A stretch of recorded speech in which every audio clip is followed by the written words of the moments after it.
Welcome to 108 Gate.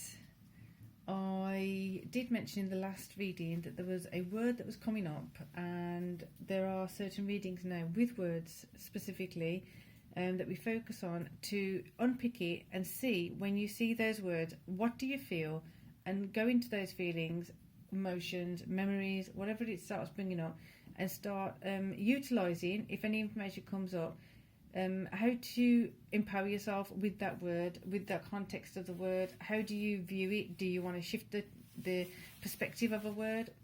Does it work for you? Let's have a look. So the word for today, for this bonus, is compatible. Where have you told yourself you're compatible for something that's not actually good for you? Or you have felt that you're incompatible with something because there's something wrong with you, or that you're doing something wrong, and not just accepted that something may be incompatible. Have used, well, I'm going to just watch my language.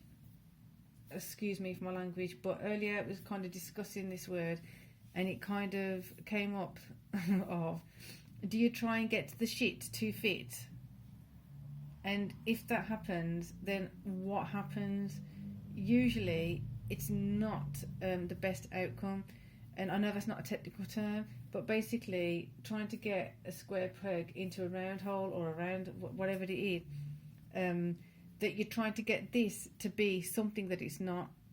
You can't ask a rose quartz to be a amethyst. It isn't good.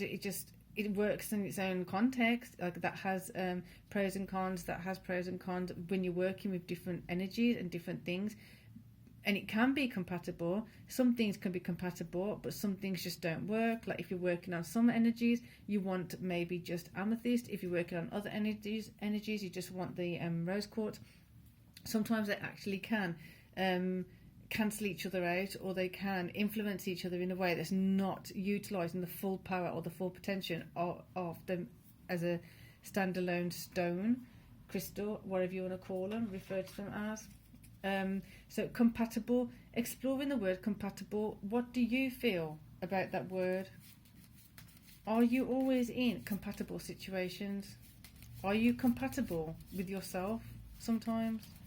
We just think we are, we assume we are, and then sometimes what was coming up is the expression of how incompatibility brings up insecurities, it brings up fears, it brings up the notion that there's something wrong with us because we're not compatible with something, whereas in fact it's just accept is not compatible. Simple as. Then what liberation and ease comes into the fact that you just may simply not be compatible with a particular job. You just may not be compatible with a particular season. You just may not be compatible with a particular job situation, or you may be compatible with a job but you're not compatible with that manager. You may be compatible with that manager but you're not compatible with them in a different department if you've had a shift of change of work or whatever it is. So exploring the word compatible and incompatible, really have a look at it. Oh, here we go, Page of Cups and the Stars.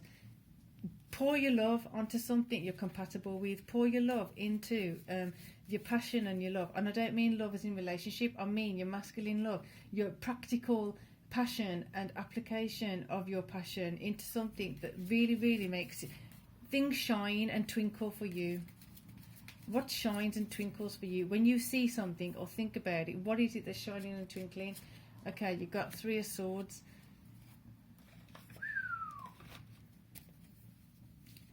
And it wants to come at a descended position from that, because it's bringing something down. When you're pouring that much love and attention and energy into something and it makes you feel good, and then all of a sudden some kind of influence brings it down. What? Incompatibility. Where is the incompatibility that's depleting your resources from within, depleting your perspective of yourself, depleting... Sorry, one moment.